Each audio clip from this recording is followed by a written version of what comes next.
So I'm going to show you some practice problems for lesson 7. We'll go through some problems together and then you'll try some by yourself for your independent work. So it says, John has 8/10 of a dollar in his left pocket. I'm going to circle 8/10 and I know that's in his left pocket. And 1/100 of a dollar in his right pocket.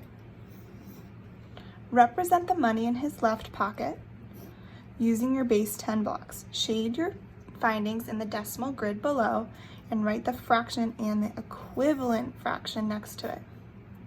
So I see I'm going to have to do that here. So I'm only focusing on the left pocket for this decimal grid. So if you take a look up here in the left pocket, I see 8/10. So I'm going to write 8/10. So when I'm shading in 8/10, I'm going to take a look at the denominator. The denominator is 10, so I need to think of a rod, because a rod has 10 units. So that would be 1/10, 2/10, 3/10, 4/10, 5/10,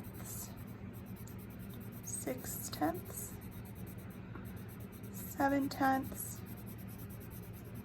and 8/10. But now I see that I also need the equivalent fraction next to it.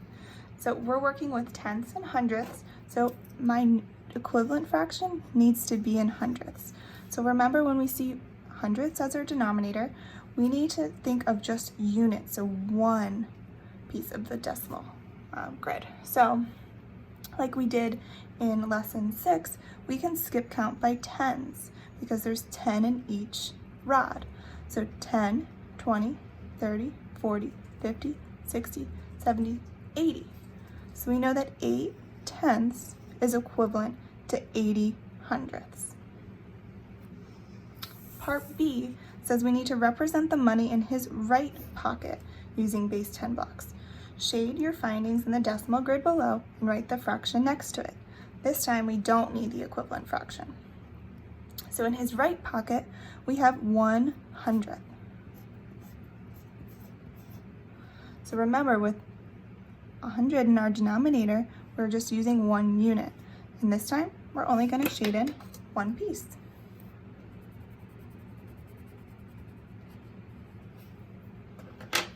Our bonus question at the bottom, it says, does John have more money in his left pocket or his right pocket? Use your models above and your base 10 blocks to help you decide.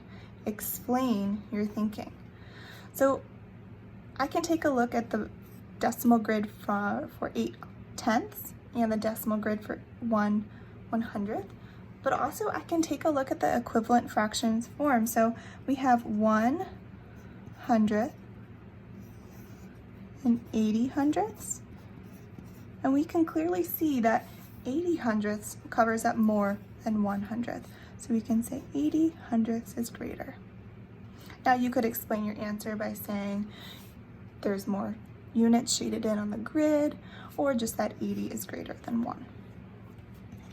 Let's take a look at a second problem. So we have Anna has 5/10 of a dollar in her left pocket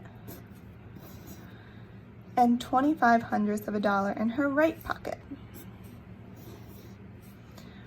Part A, we're only going to represent the money in her left pocket. So in her left pocket, that's 5/10. We have to shade our findings in the decimal grid, write the fraction, which we already did, and then the equivalent fraction next to it. So when it says equivalent fraction, remember we're using tenths and hundredths, so our equivalent fraction is going to be in hundredths. So 5/10. When we're going to shade in, we have to think about a rod because our denominator is 10. Again, 10 units in one rod. So that would be 1/10, 2/10, 3/10, 4/10, and 5/10.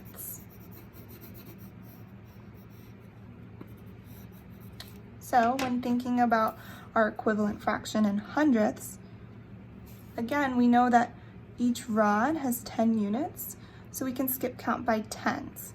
So 10, 20, 30, 40, 50, 50 hundredths. We could skip count, or you could count individual units, but skip counting will be a lot quicker. So 5 tenths is the same thing as 50 hundredths. Part B, it says represent the money in his right pocket. But again, this time we don't need that equivalent fraction. So in his right pocket, or her right pocket, I'm sorry, there's 25 hundredths. So we know we're going to be shading in 25 hundredths.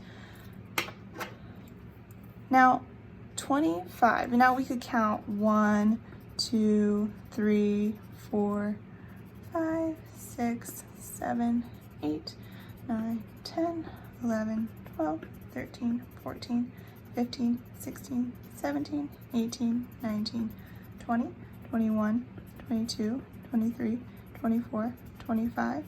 But you could also say in 25, there's 2 tens and then 5 ones. So you could say, okay, I need 2 rods and 5 ones.